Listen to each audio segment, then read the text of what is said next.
No Man's Sky is one of the greatest gaming comeback stories. 3 years ago, one of my very first reviews on this channel was No Man's Sky. Looking back now, it's slightly an uncomfortable watch. Not because the game, but because both the channel and the game itself have come a long way since.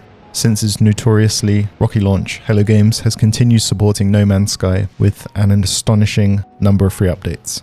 Expansions such as Worlds, Part 2, Beacon, Voyagers, and most recently The Swarm, have dramatically expanded what the game has to offer. From new solar systems and planets to settlement overhauls, walkable ships, and even creature-based combat. Few games in recent memory have had a redemption arc quite like this. So for today's review, I wanted to revisit No Man's Sky, not only to see how far it has come, but more importantly, to answer one key question: is No Man's Sky actually worth playing in 2026? I've played this across 3 major platforms, and this review will focus on my latest playthrough on the Nintendo Switch 2, mainly while travelling and in handheld mode. And while there is undeniably an incredible amount of content here, I have to be honest from the outset, I still find myself conflicted. I really want to love this game. I love space and the idea of exploring the universe. I grew up watching Star Trek and Star Wars and dreaming about what it would be like to see the universe with my own eyes. I've recently started getting into astronomy and spending time with the telescope looking up at the night sky. And with the Artemis 2 mission, it feels like a good time to replay this game. So on paper, No Man's Sky should be the perfect game for me. And yet, despite everything it does so well, there is still something here that simply doesn't click. The biggest surprise for me coming back to No Man's Sky is just how far it's come. The first time I played it, the game felt incredibly bare bones. Someone who's always had a fascination with space, this should be the perfect game for me. The idea of exploring an endless universe, discovering new planets, and carving out my own adventure sounded exactly what I'd been waiting for. Instead, the launch was disappointing. Like many players, I'd watched the game stumble out of the gate, and when Hello Games promised they would continue improving it, I was skeptical. I've heard these promises before from other developers, and more often than not, they never amount to much. But credit where credit is due. Hello Games didn't just fix No Man's Sky, they've committed themselves to it. Year after year, they've continued adding meaningful content, expanding existing systems, and turning what was once a promising concept into a genuinely deep experience. Returning in 2026, the foundations are still familiar. The movement feels the same, the core gameplay loop of gathering resources, repairing your ship, and venturing further into the galaxy is still there. And if you've played it before, you immediately recognize the rhythm of these opening hours. It still feels like No Man's Sky at its core. What has changed is everything built around that foundation. There are so many more systems and mechanics layered on top of that. The universe feels far richer than it ever did before. Rather than simply exploring planets for the sake of it, there are countless activities pulling you in different directions, giving you reasons to continue playing long after the first few hours. Visually though, one thing hasn't changed, and that is a compliment. No Man's Sky remains one of the most aesthetically pleasing games I've ever played. Every time you descend through the atmosphere onto an unfamiliar planet or jump between colourful star systems, it's difficult not to stop and admire the scenery. From vibrant planetary vistas to glowing nebulae stretching across deep space, the art direction continues to be one of the game's greatest strengths. It doesn't chase realism. Instead, it creates a universe that's consistently beautiful and instantly recognisable. The audio deserves just as much praise. It sits comfortably in the background, enhancing the atmosphere without ever demanding your attention.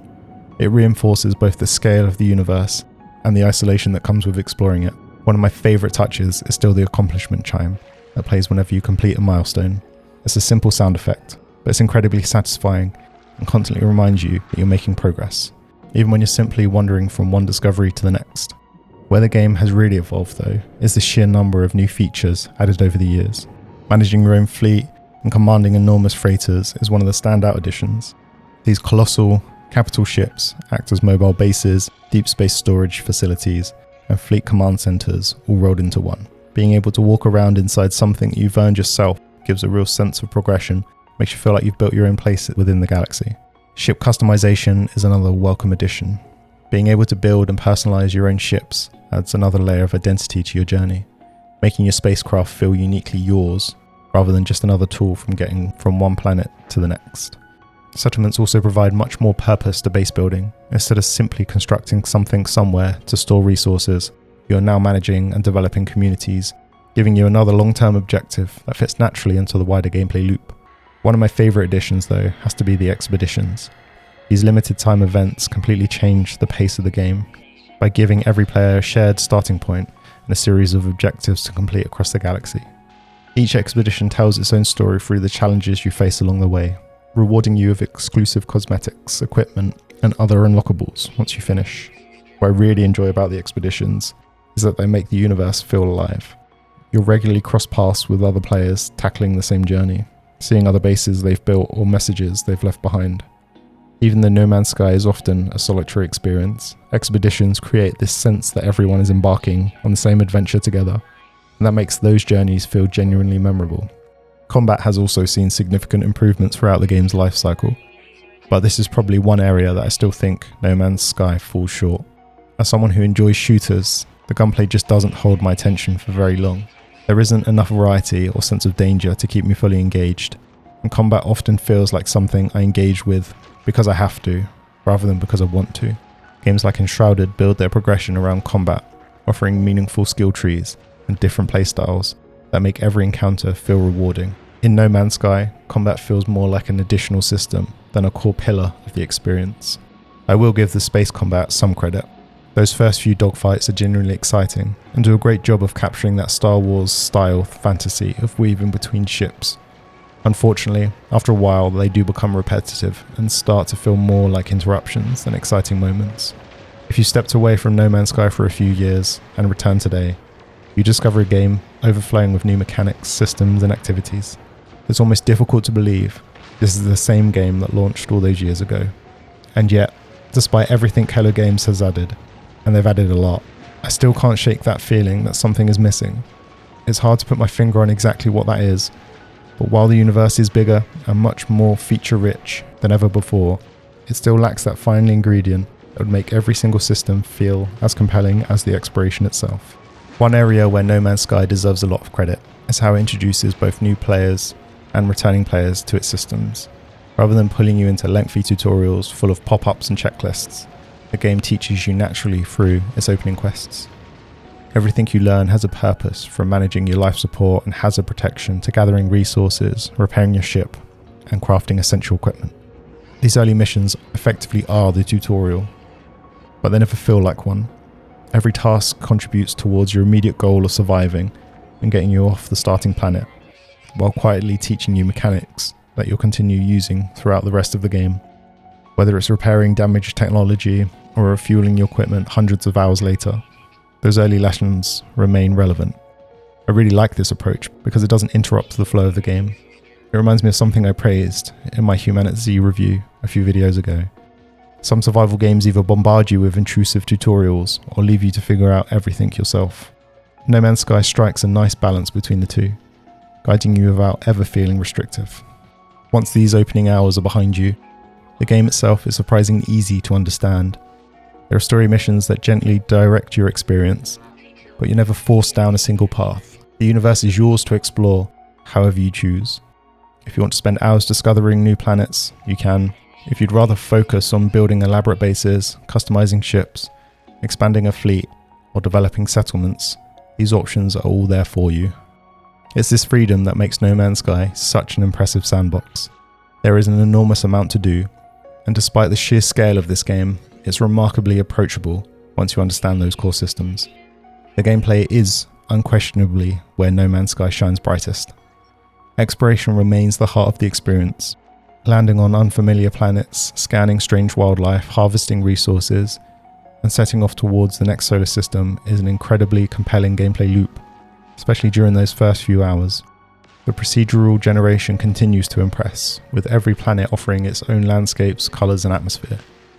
Even after all these years, there's still something exciting about wondering what awaits you beyond your next warp jump. That sense of discovery is backed up by an impressive range of progression systems. Expanding your inventory, upgrading your exosuit, improving your multi-tool and weapons, and unlocking better equipment will provide satisfying long-term goals. However, quite quickly the process does become fairly repetitive. Progression often follows the same pattern of travelling to a new system, visiting a space station, stopping by the anomaly, purchasing upgrades, and repeating the cycle. There's definitely satisfaction in becoming more powerful, but eventually the routine starts to feel predictable. One feature that generally stood out for me this time was the ship crafting. Instead of simply swapping between different ships you happen to find, you now have the option to create something that feels uniquely yours. It adds personality to your journey and makes your ship feel like more than just a means of transport. Base building is another system that has evolved significantly. Constructing settlements, colonies, and functional bases give your adventures much more purpose than simply placing a few storage containers on a random planet. Managing colonies and collecting the rewards they generate provide meaningful long-term progression, and the game always gives you another objective to work towards. Despite all of these excellent systems though, I did find myself missing one important ingredient. For me, mechanics alone aren't enough to carry a game for hundreds of hours. Without a compelling narrative consistently pulling me forward, there were times where I felt I was progressing because I thought I should, rather than because I couldn't wait to see what happened next. That's an important distinction. I wasn't rushing back because the story had me hooked. I was logging in because there were still mechanics left to explore. Some players, especially those who love pure sandbox experiences, that wouldn't be a problem at all. Personally, I found it made the long-term experience harder to stay invested in. As for the learning curve, I actually think No Man's Sky is much more forgiving than many survival games.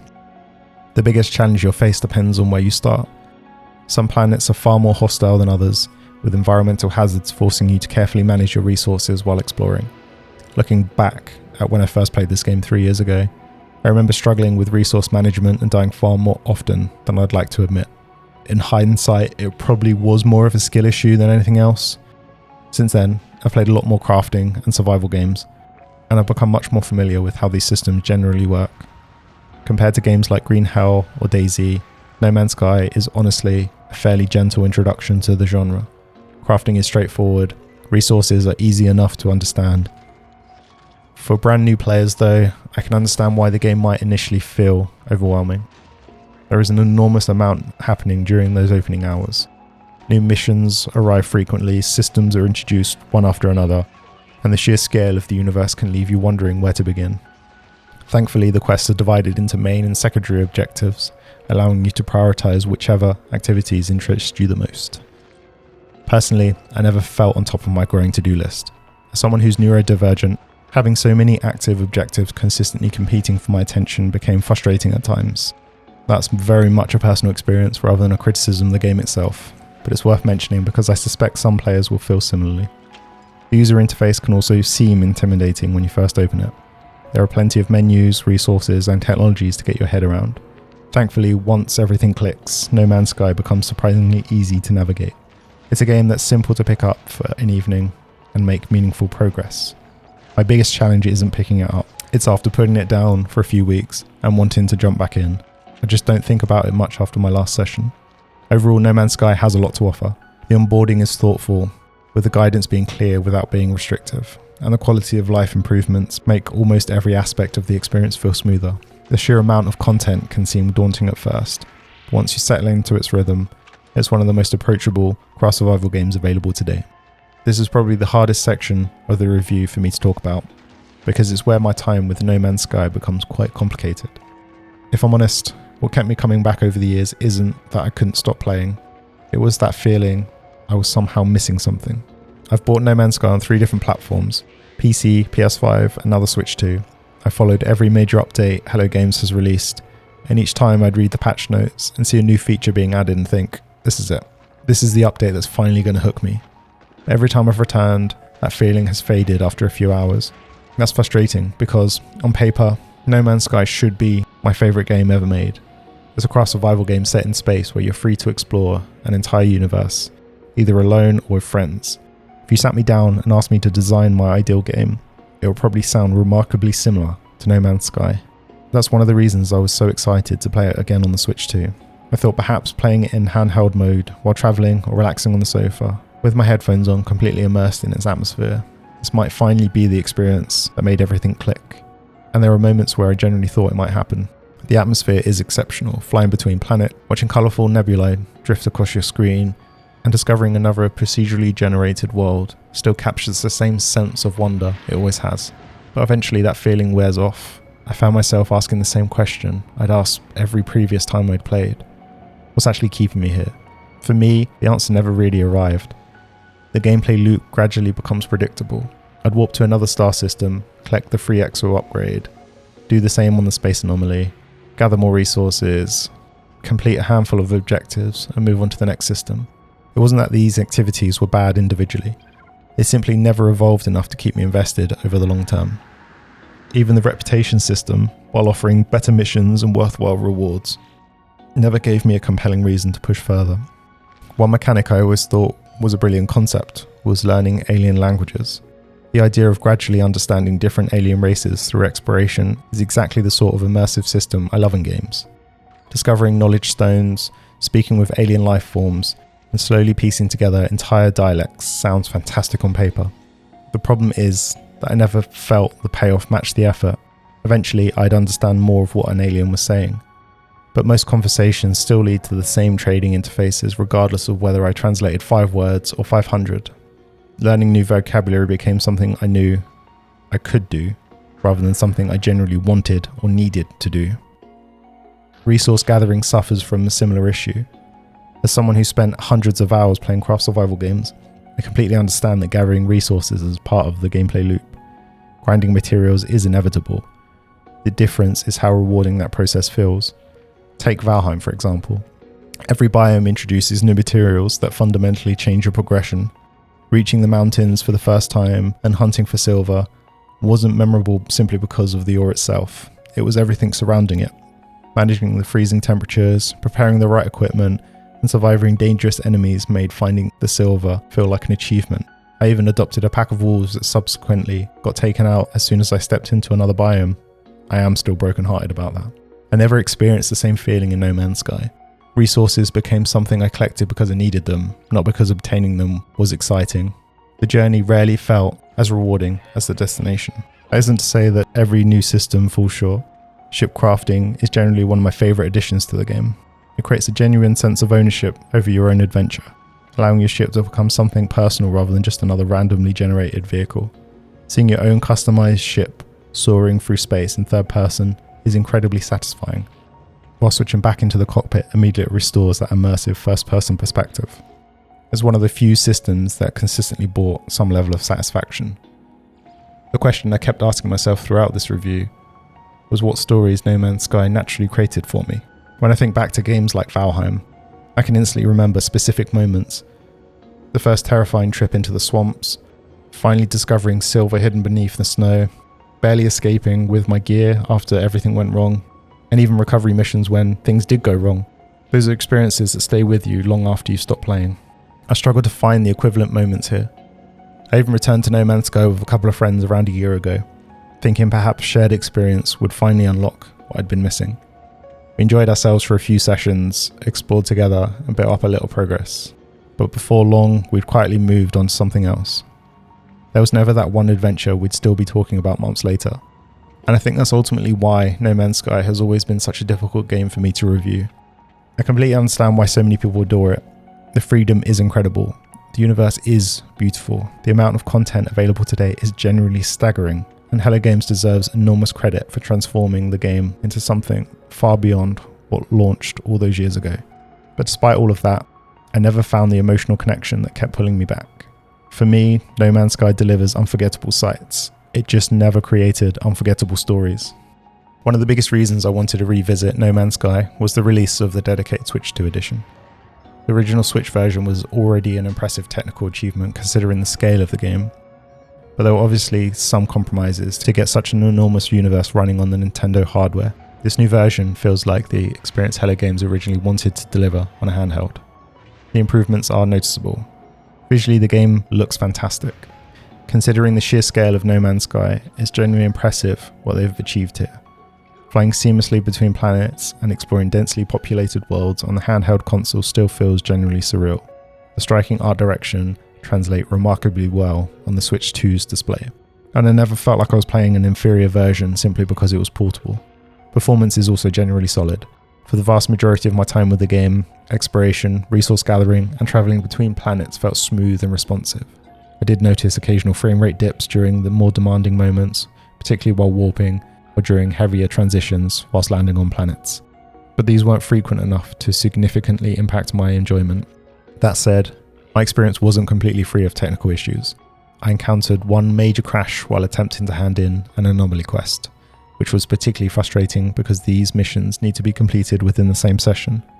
Losing that progress wasn't ideal. Alongside that, I noticed a few smaller quirks, including some unusual lighting behaviour while using the torch, and the occasional camera lock issue when interacting with certain pieces of equipment. Thankfully, these problems were relatively infrequent and never became a recurring issue throughout my playthrough. They were noticeable enough to mention, but not severe enough to overshadow what was otherwise a very polished portable experience. So, is No Man's Sky worth playing on the Switch 2? From a technical standpoint, absolutely. I generally think it's one of the best handheld versions of a game of this scale that I've played. Fitting an entire procedurally generated universe into a portable console without it feeling heavily compromised is an impressive accomplishment, and Hello Games deserves a lot of credit for continually to improve this version alongside every other platform. It does feel like the dream of having an entire universe in your hand. Where my opinion becomes more complicated is that portability doesn't fundamentally change my relationship with the game. I had hoped playing in handheld mode would finally be the missing piece. I imagined picking it up while travelling and gradually becoming absorbed into everything No Man's Sky had to offer. To an extent, it happened. The atmosphere feels fantastic in handheld mode, and there's something incredibly satisfying about exploring distant planets from the comfort of a portable console. But once that novelty wore off, I found myself falling into the same patterns I'd experienced on other platforms. The portability made it easier to play. It just didn't make me want to play more. That's perhaps the biggest difference between No Man's Sky and games like Subnautica and Subnautica Below Zero on the Switch 2, both of which I've reviewed previously on this channel. Those were games I consistently found myself thinking about after putting the console down. I'd finish one session and immediately be looking forward to the next. No Man's Sky never quite gave me that feeling. So while I have no hesitation about recommending the Switch 2 version from a technical perspective, whether it's worth buying ultimately comes down to one simple question. Does the No Man's Sky gameplay loop resonate with you? If it does, I honestly think this is one of the best ways to experience the game away from the PC or a console. And the cross-save feature is excellent, though I have seen some people discuss on Reddit that the Switch 2 updates can be slower, which may impact you trying to transfer your save back to another platform. If, like me, you've always admired what the game is trying to achieve but struggle to become emotionally invested, the excellent Switch 2 port won't fundamentally change that. Writing this review actually helped me understand one thing that I'd struggled to put into words over the past few years. I finally realised why No Man's Sky has always been a difficult game for me to review. At its core, it simply feels like a grind. 3 years ago when I first reviewed No Man's Sky, I genuinely believed this would become one of those games I'd sink hundreds of hours into. I'd expect to lose myself exploring the universe, discovering new planets, and continually finding reasons to come back. Fast forward to today, and that simply hasn't happened. It's certainly not for the lack of trying. I bought this game on 3 different platforms, followed every major update Hello Games has released, and returned time and time again, hoping that it would finally be the version that clicked with me. But it never quite did. None of that takes away from what Hello Games has achieved. There is absolutely no denying how far No Man's Sky has come. The transformation over the years has been remarkable, and the commitment shown by the developers deserves enormous respect. Through years of free updates, they've turned what was once a disappointing launch into one of the largest and most content-rich space exploration games available today. The amount of value you're getting here is genuinely impressive. Whether it's managing fleets, building settlements, customizing ships, tackling expeditions, or simply exploring a procedurally generated universe, there is no shortage of things to do. On the Switch 2, it's even more impressive. The handheld version performs well, it looks beautiful, and delivers an experience that rarely feels compromised, despite the sheer scale of the game. If you've always wanted to carry an entire galaxy around in your backpack, Hello Games has made that a reality. But for me, impressive systems can only carry a game so far. What I kept coming back to throughout this review wasn't the lack of content, it was the lack of connection. The story often feels more like a vehicle for introducing mechanics than something that generally drives you forward. Progression is satisfying initially, but eventually settles into a familiar routine. Most importantly, I never experienced that feeling where I couldn't wait to jump back in and see what happened next. Instead, I often found myself playing because there was still another system to explore or another objective to complete, rather than because I was emotionally invested in the journey. And that's the key difference for me. Some games create memorable stories without ever intending to. They give you those moments that you're still talking about years later. Despite everything No Man's Sky offers, I struggle to create these moments for myself. That doesn't mean the game's bad, far from it. I completely understand why millions of players have fallen in love with it, and I genuinely admire what Hello Games has achieved over the past decade. They've built a beautiful universe that's packed with content and continues to grow year after year. Unfortunately, it's a universe I admire more than one I truly enjoy living in. So, is No Man's Sky worth playing in 2026? If you've never played it before, or you're someone who loves open-ended sandbox experiences where exploration is its own reward, then absolutely. There's never been a better time to experience No Man's Sky, and on the Switch 2, it's an excellent platform to do it. If, however, you're someone who needs a compelling narrative or memorable gameplay moments to keep you invested for the long haul, your experience may end up looking a lot like mine. For me, No Man's Sky remains one of the most technically impressive games I've ever played. It's just not become one of my favourite games. And because of that, and this does feel a bit harsh, my final score for No Man's Sky is a 2 out of 5. A technically outstanding and visually stunning space exploration game whose incredible ambition and years of support deserves enormous praise. But those repetitive progression and lack of emotional engagement meant it never became the adventure I always hoped it would be. Thanks so much for watching. We're on the road to 500 subs, so hit that subscribe button, like the video, and let me know in the comments your experience with No Man's Sky, and if you disagree with my final score. I'll catch you in the next one. Bye!